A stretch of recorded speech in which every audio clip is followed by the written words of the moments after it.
στον αιώνα το έλεος αυτού. Alleluia. Atas nama Bapa dan Putra dan Roh Kudus, amin. Shalom Aleichem bersama Masya. Selamat bertemu kembali saudara dengan saya, Episkop Daniel dari Nikopolis, pendiri dan pemimpin dari Gereja Ortodoks Indonesia. Kita akan melanjutkan acara kita, yaitu menjawab pertanyaan-pertanyaan yang saudara sudah kirim pada kami. Tapi saya mohon untuk tidak lupa, bagi saudara yang baru pertama kali ini menemukan YouTube saya ini, atau saudara yang sudah pernah berkunjung tetapi belum melakukannya, mohon untuk subscribe untuk memperkembangkan program kita ini. Dan juga jangan lupa untuk klik itu like-nya, supaya kalau ada unggahan video yang baru, saudara yang akan pertama kali mendapatkan notifikasi. Dan jangan lupa untuk share kepada teman-teman saudara. Dan kalau saudara merasa terdorong untuk membantu pelayanan ini, dan saudara ingin mempersembahkan sesuatu sebagai bantuan itu, saudara bisa kirimkan langsung ke akun bank mandiri saya yang ada di bawah ini. Terima kasih. Kali ini pertanyaan berasal dari Bapak Fotius, seorang dosen dari USKW di Salatiga. Ya. Ini pertanyaan ditanyakan kepada Romo Juventius, tapi oleh Romo Juventius dikirimkan kepada saya. Begini bunyinya. Romo Juventius, kalau kita baca Alkitab, PL dan PB, kita seolah melihat Allah yang berbeda. Di PL kita menjumpai Allah yang seolah kejam dan banyak memerintahkan kekerasan. Sementara Allah PB adalah Allah yang maha pengasih. Apa pendapat Romo Juventius tentang hal itu? Mengapa Allah PL banyak memerintahkan kekerasan? Matur nuwun. Terima kasih. Pak Fotius, Alkitab mengajarkan bahwa Allah itu punya dua sifat yang kelihatannya saling bertentangan tetapi saling melengkapi, yaitu sifat adil. Sifat adilnya Allah itu menghendaki dosa sekecil apapun harus dihukum. Oleh karena itu dalam Perjanjian Lama, banyak keadilan Allah yang ditekankan. Kenapa? Karena waktu itu bangsa Israel itu bangsa nomaden. Nomaden yang ya hidupnya secara keras, dan juga bangsa Israel itu adalah bangsa yang dituntun keluar dari perbudakan di Mesir untuk keluar ke tanah Kanaan, untuk merebut tanah Kanaan itu menjadi tanah miliknya. Mengapa direbut? Karena bangsa Kanaan itu bangsa yang melakukan hal-hal yang di mata Allah itu tidak diperkenan. Perlakuan keji umpamanya kita baca di dalam Ulangan pasal yang ke-18 ayat 9 sampai 12. Apabila engkau sudah masuk ke negeri yang diberikan kepadamu oleh Tuhan Allahmu, maka janganlah engkau belajar berlaku sesuai dengan kekejian yang dilakukan bangsa-bangsa itu. Ada kekejian yang dilakukan bangsa-bangsa itu. Dalam ini adalah praktek-praktek penyembahan berhala yang disertai dengan okultisme dan lain-lain. Ya, coba kita baca di situ. Di antaramu, janganlah didapati seorang pun yang mempersembahkan anaknya laki-laki atau anaknya perempuan sebagai korban dalam api, ataupun seorang yang menjadi petenung, seorang peramal, seorang penelaah, seorang penyihir, seorang pemantra, ataupun seorang yang bertanya kepada arwah. Nah, itu kekejian yang dilakukan oleh bangsa-bangsa yang tempatnya mau ditempati oleh bangsa Israel. Nah, Karena itu melanggar kesucian Allah apa yang mereka lakukan itu. Maka mereka mendapat hukuman. Apa hanya bangsa non-Israel saja yang mendapat hukuman kalau melanggar perintah Allah? Enggak. Kalau kita lihat pada zamannya para raja, ketika bangsa Israel itu hidupnya nggak karu-karuan, terutama pada waktu zaman Raja Manaseh, siapa yang datang? Raja Babel. Menghancurkan bangsa Israel, menyerbu bangsa Israel, menghukum bangsa Israel. Jadi Allah menggunakan bangsa-bangsa untuk menghukum bangsa-bangsa yang lainnya untuk menyatakan keadilannya. Jadi Allah bukan pilih kasih ya. Kalau bangsa lain saja diberi hukuman yang keras, kalau Israel tidak. Ya, bangsa Israel berkali-kali dihukum oleh melalui bangsa Mesir, melalui bangsa Babylon, melalui bangsa Assyria, ketika mereka jatuh ke dalam dosa dan melakukan dosa-dosa yang sama seperti yang dilakukan oleh bangsa Kanaan tadi. Dan juga kita melihat bahwa orang Kanaan itu hidupnya sangat tidak bermoral dan bertentangan dengan kehendak Allah, sehingga Israel pun kalau melakukan itu akan mendapat hukuman. Coba kita baca. Imamat pasal 20. 20 ayatnya yang mulai ayat 1.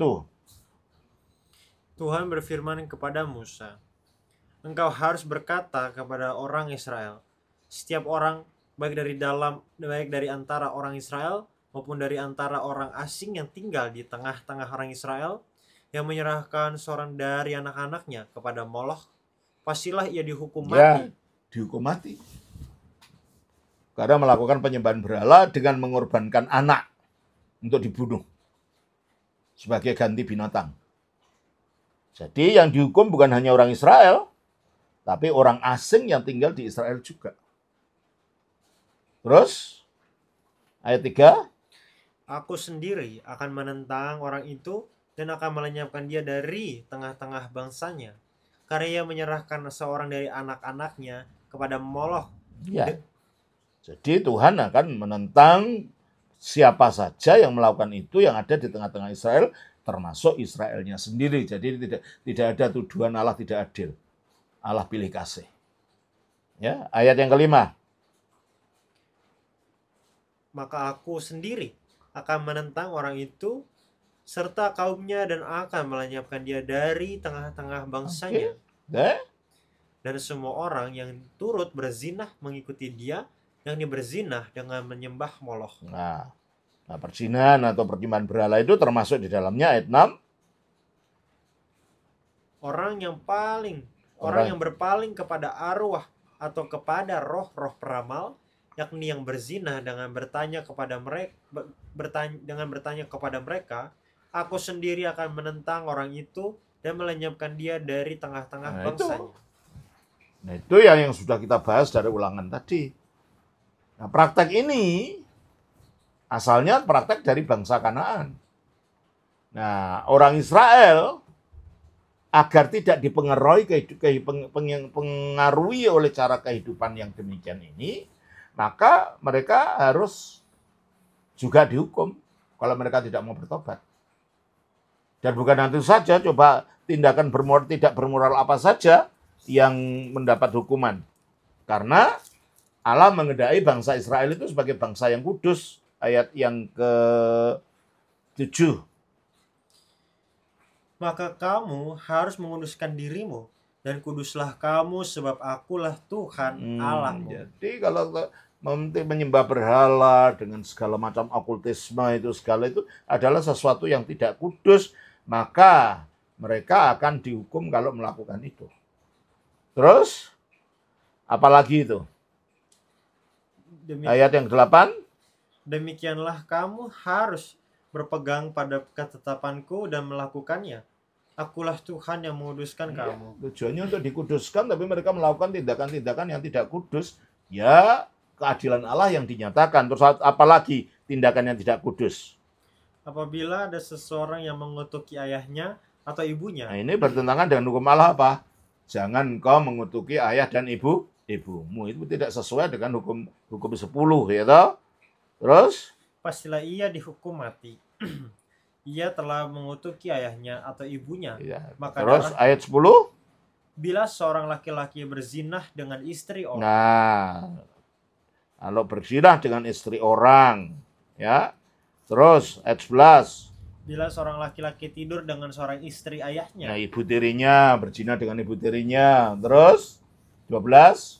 Bila seorang laki-laki tidur dengan menantunya Dengan perempuan. menantunya perempuan, ini dosa seksual ini, jangan kau berzina. Ini dirinci, bentuknya berzina itu apa saja. Terus Bila seorang laki-laki tidur dengan laki-laki secara orang bersetubuh dengan perempuan. ya, terus Jadi keduanya melakukan suatu kekejian. ayat 14. Bila seorang laki-laki mengambil seorang perempuan dan ibunya, itu suatu perbuatan mesum. Ya, jadi kalau mau berbuat zina dengan ibunya dan anaknya sekalian, itu mesum. Terus Bila seorang laki-laki berkelamin dengan seekor itu binatang. juga bagian dari perzinahan. Terus Bila seorang perempuan menghampiri binatang apapun untuk berkelamin. itu pun perzinahan dari pihak perempuan. Terus Bila seorang laki-laki mengambil saudaranya perempuan, anak ayahnya. ya, saudara satu ayah, itu pun perzinahan. Terus Bila seorang laki-laki tidur dengan seorang perempuan yang bercemar kain. itu kan kotoran, mungkin juga secara ritual itu najis dan secara kesehatan tidak baik. Terus Bila seorang laki-laki tidur dengan seorang perempuan yang bercemar, janganlah kau singkapkan aurat saudara perempuan ibumu atau saudara perempuan ayahmu. maksudnya bibi, ya, melakukan perzinahan dengan bibi. Terus Bila seorang laki-laki tidur dengan istri saudara ayahnya. maksudnya Jadi istri saudara ayahnya itu apa? Bibi juga. Ya. Terus bila seorang laki-laki mengambil istri saudaranya. itu berzina dengan saudara ipar. Terus Demikian. dan kita lihat hukumannya semua hukuman mati. Semua tadi. Ya, karena itu apa? Karena bangsa ini adalah bangsa nomaden yang secara moralnya belum apa ya?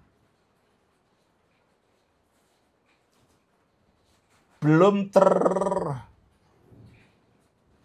masih moralnya orang liar gitu loh. Bangsa-bangsa ini pada waktu itu.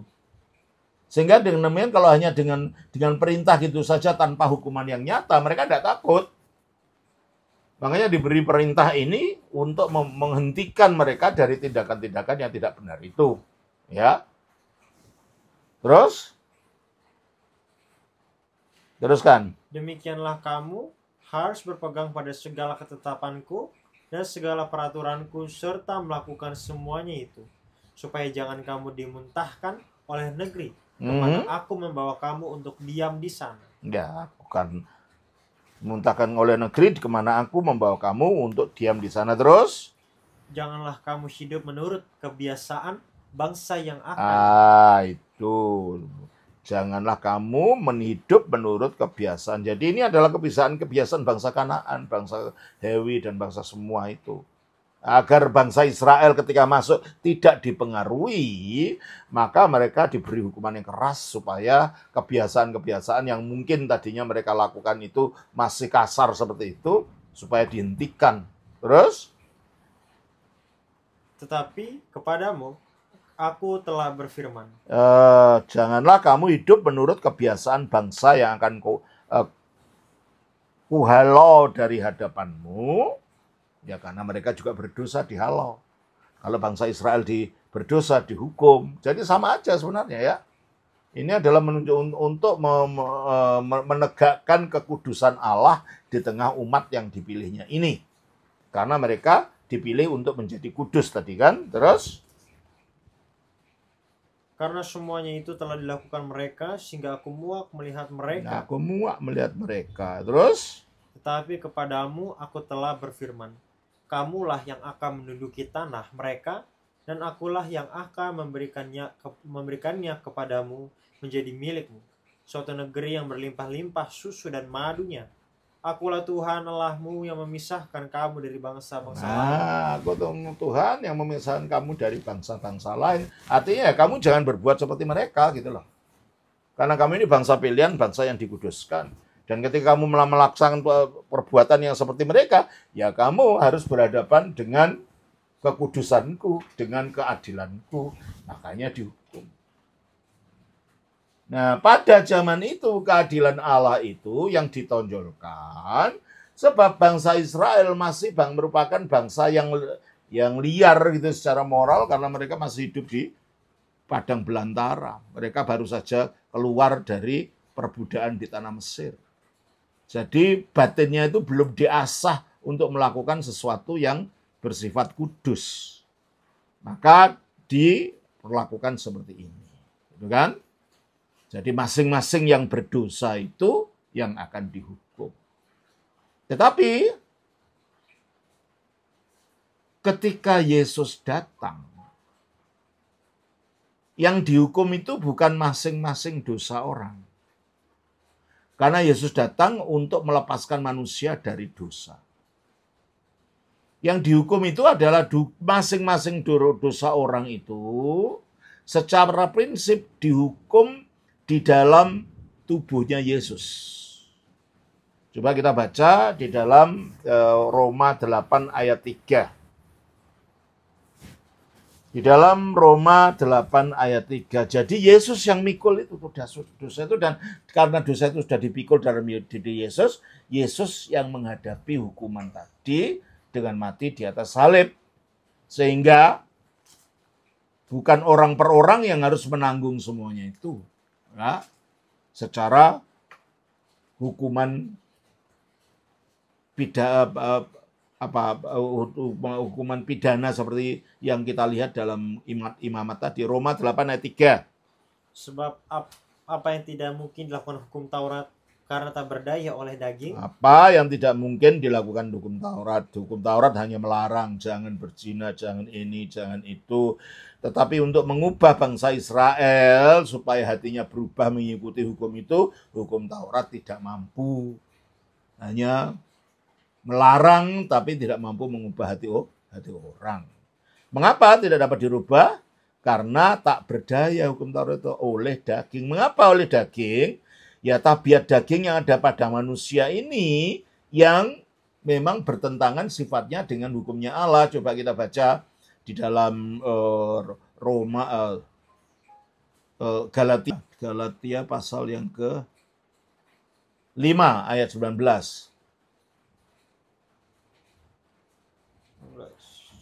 Perbuatan daging telah nyata. Apa itu? Yaitu percabulan, kecemaran, hawa nafsu, penyembahan berhala, sihir, perseteruan, perselisihan, iri hati, amarah, kepentingan diri sendiri, pencitraan, roh pemecah, kedengkian, kemabukan, pesta pora, dan sebagainya. Dan ini tabiat daging itu bertentangan dengan hukum Taurat yang 10 itu. Ya. Makanya dikatakan di dalam Roma pasal yang ke-8 ayat 5 sampai 7, sebab mereka yang hidup menurut daging memikirkan hal-hal yang dari daging. Mereka yang hidup menurut roh memikirkan hal-hal yang dari roh. Terus? Karena keinginan daging adalah maut. Keinginan daging adalah maut. Tapi keinginan roh adalah hidup dan damai sejahtera. Terus? Sebab keinginan daging adalah perseteruan terhadap Allah. Nah, keinginan daging perseteruan terhadap Allah. Kenapa? Karena ia tidak takluk kepada hukum Allah. Allah. Kalau keinginan daging seperti itu, berzina, bermabuk, ini kan bertentangan dengan hukumnya Allah. Dan hukum Taurat itu sendiri tidak bisa mengubah hati itu supaya tidak melakukan itu, supaya taat kepada perintahnya. Berarti itu yang dimaksudkan dalam ayat ini. Sebab apa yang tidak mungkin dilakukan hukum Taurat. Mengapa tidak mungkin? Karena tak berdaya, tidak punya kuasa hukum Taurat itu oleh daging, tabiat daging tadi, ya. Itu telah dilakukan oleh Allah. Caranya gimana? dengan jalan mengutus anaknya sendiri dalam daging, yaitu melalui inkarnasi, melalui firman menjadi daging. Gimana caranya? Yang dikuasai dosa karena dosa. Yang serupa dengan daging yang dikuasai dosa oleh karena dosa. Jadi meskipun firman Allah itu ketika jadi manusia sama sekali tidak ada dosa. Coba kita baca dari 1 Yohanes 3 ayat 5. Dan kamu tahu bahwa ia telah menyatakan dirinya supaya ia menghapus segala dosa. Dan dalam dia tidak ada dosa. Di dalam dia tidak ada dosa. Kita baca juga dalam 2 Korintus pasal 5 ayat 21. Dia yang tidak mengenal dosa. Dia tidak mengenal dosa. 1 Yohanes 3 ayat 3. Setiap orang yang menaruh pengharapan itu kepadanya menyucikan diri sama seperti dia yang adalah Sama seperti dia yang adalah suci. Jadi, meskipun pada dirinya sendiri, firman Allah yang jadi manusia itu tidak punya dosa. Tapi dikatakan, dia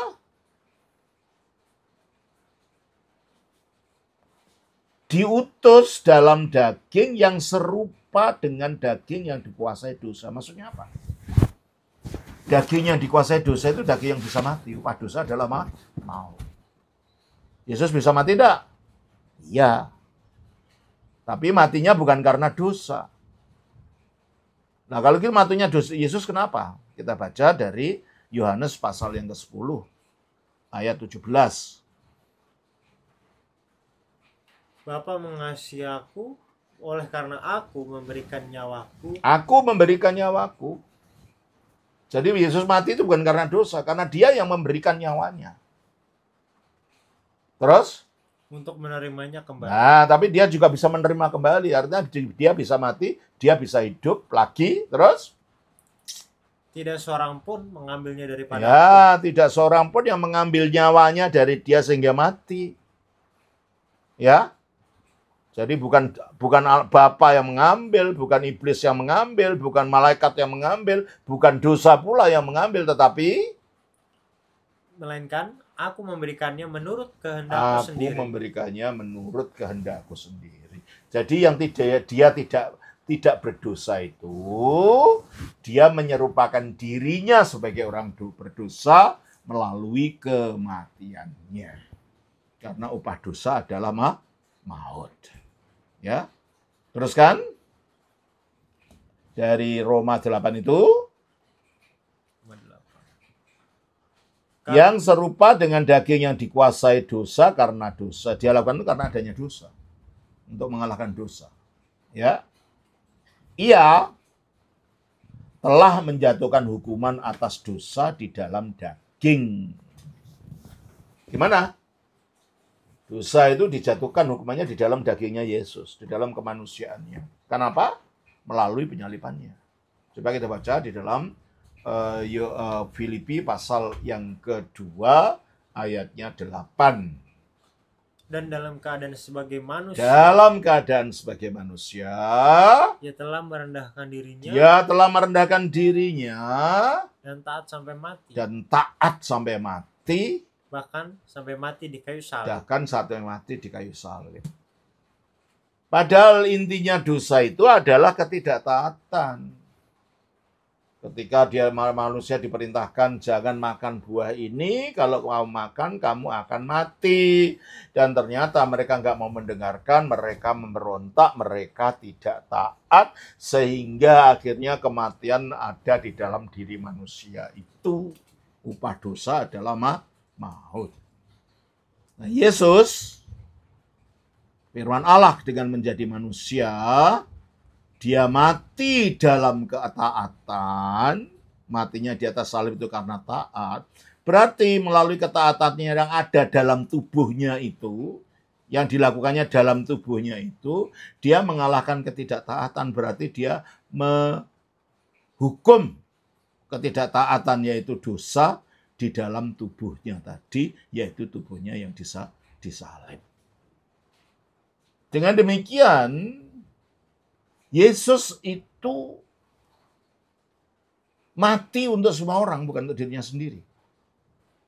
Karena ketika dia menjadi manusia, dia bukan hanya sekedar menjadi orang laki-laki Yahudi. Firman itu menjadi orang laki-laki Yahudi, tidak.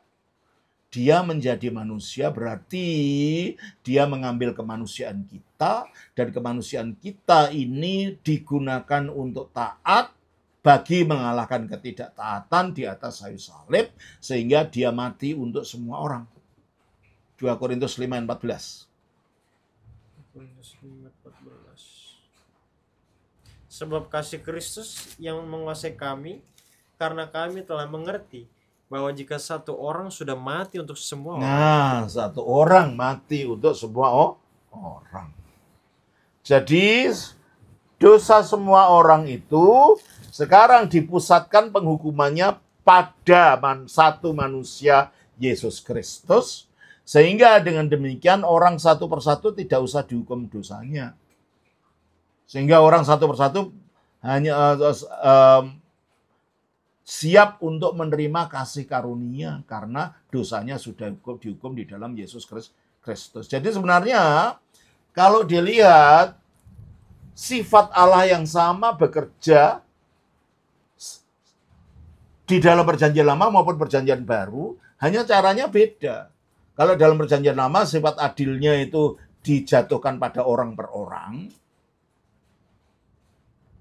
Dan akhirnya kalau orang per orang ini untuk dapat diampuni dari dosanya, mereka membakar korban, dan dengan membakar korban itu mewakili mereka, dan sehingga orang itu tidak dibunuh kalau dia mengakui dosanya dan membakar korban.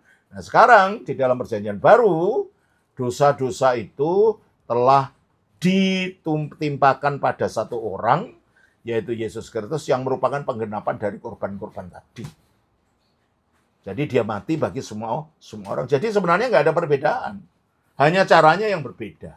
Kalau dalam perjanjian lama, caranya orang per orang yang mendapat hukuman atas dosa-dosanya dan pengampunannya dengan jalan menggantikan orangnya yang berdosa itu dengan kambing atau domba sebagai korban, dan dengan kambing dan dombanya itu dikorbankan, maka mereka domba-domba itu menggantikan hukuman bagi orang yang berdosa itu. Di dalam Yesus Kristus, dosa-dosa itu dirangkum dalam dirinya karena dia mengambil kemanusiaan kita, dan setelah dia mati dalam ketaatan itu, maka dia mengalahkan dosa tadi, sehingga manusia-manusianya tidak usah dihukum satu-satu karena sudah dihukumnya di dalam dagingnya Yesus tadi. Sehingga manusianya menerima kasih karunia dalam Yesus Kristus. Jadi kalau kita lihat secara mendalam, ya ternyata nggak ada perbedaan. Hanya caranya yang berbeda.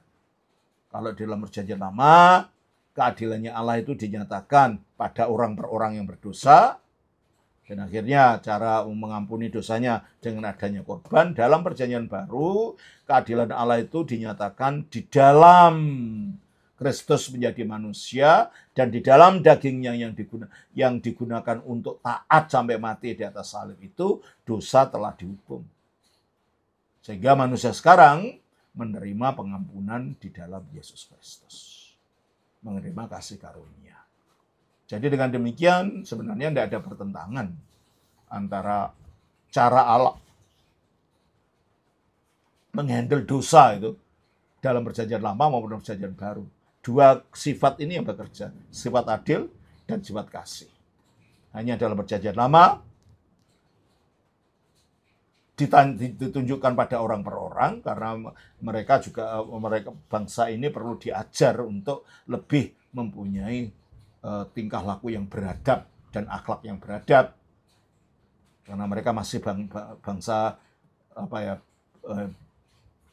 bangsa yang di hutan gitu istilahnya, padang belantara, keras hidupnya. Dan mereka keras itu karena apa? Karena mereka juga harus menghadapi bangsa-bangsa di sekitarnya yang memiliki tanah, tanahnya harus mereka ambil. Nah, kalau mereka tidak keras, ya bisa hancur mereka. Nah, oleh karena itu mereka diberi hukum yang keras, supaya mereka dapat menghadapi musuh-musuh mereka yang mereka hadapi itu. Dalam perjanjian baru bukan, karena ini untuk semua manusia, dan manusia yang percaya Yesus itu bukan diperintahkan untuk merebut tanah siapapun. Manusia dalam perjanjian baru itu adalah dilepaskan dari kuasa dosa itu, kuasa iblis dan maut, ya. Makanya caranya berbeda meskipun prinsip yang berlaku sama, yaitu kasihnya Allah dan keadilannya Allah. Ya. Nah, hanya keadilannya Allah dalam perjanjian baru dipusatkan pada satu orang. Firman kemanusiaan dari firman yang menjadi manusia. Dalam perjanjian lama diberikan pada orang satu persatu yang berdosa. Begitu ya. Nah, saya kira begitu Pak Fotius. Jawaban saya, kiranya Tuhan memberkati. Shalom. Atas nama Bapa, Putra, Roh Kudus. Amin.